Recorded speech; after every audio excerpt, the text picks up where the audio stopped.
Bismillahirrahmanirrahim. Assalamualaikum warahmatullahi wabarakatuh. Alhamdulillahirabbil alamin. Wa bihi nasta'inu ala umuri dunya waddin. Shalatu wassalamu ala asyrafil anbiya'i wal mursalin sayyidina Muhammadin wa ala alihi wa sahbihi ajmain, amma ba'd.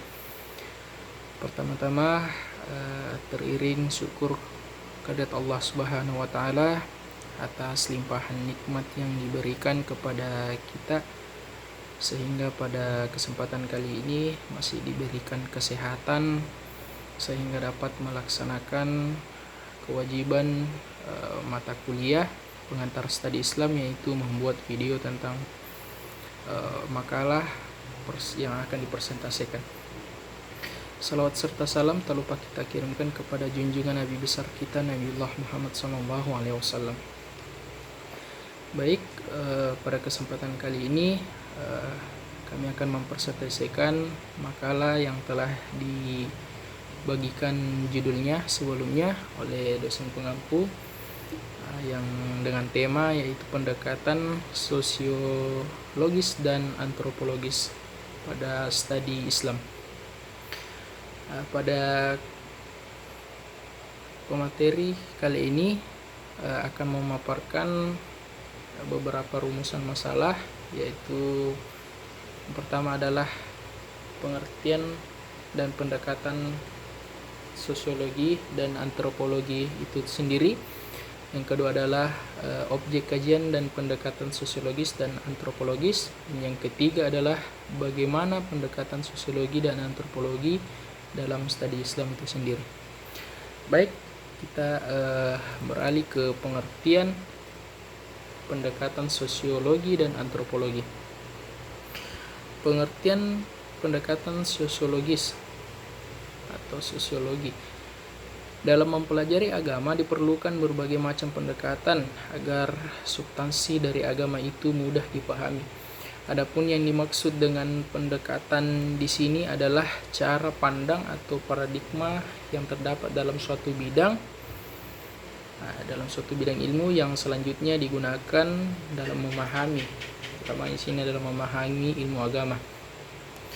Sosiologi berasal dari bahasa Latin, yaitu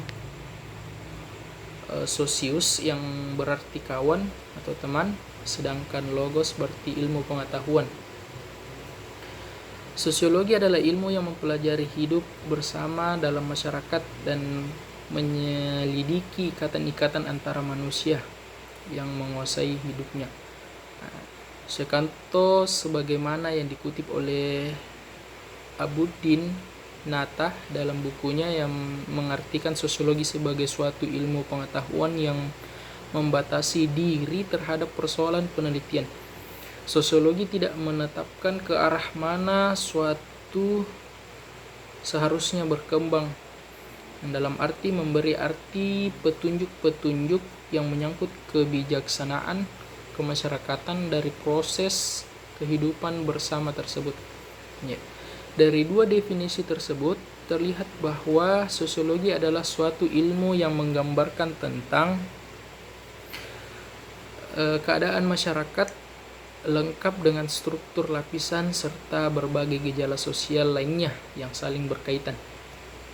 Artinya sosiologi itu sendiri adalah interaksi antar manusia, antar masyarakat di dalam suatu daerah tertentu dan suatu daerah-daerah di luar sana. Selanjutnya, sosiologi dapat digunakan sebagai salah satu pendekatan dalam memahami agama. Hal demikian dapat dimengerti karena banyak bidang kajian agama yang baru dapat dipahami secara proporsional dan tepat apabila menggunakan jasa bantuan dari ilmu sosiologi. Artinya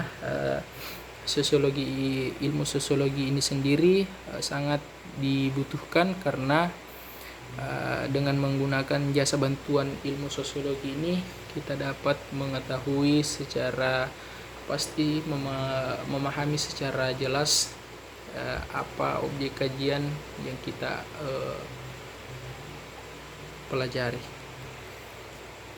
Yang kedua adalah pengertian dari antropologi itu sendiri.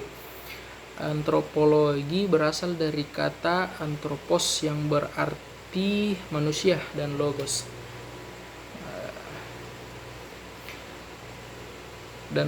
yang berarti ilmu. Kata antropologi dalam bahasa Inggris yaitu antropologi, yang didefinisikan sebagai the social science, the student, the origins, dan social relationship. Oke. Dalam Kamus Besar Bahasa Indonesia disebutkan bahwa antropologi adalah ilmu tentang manusia, khususnya tentang asal-usul, aneka warna, bentuk fisik, adat istiadat, dan kepercayaannya pada masa lampau.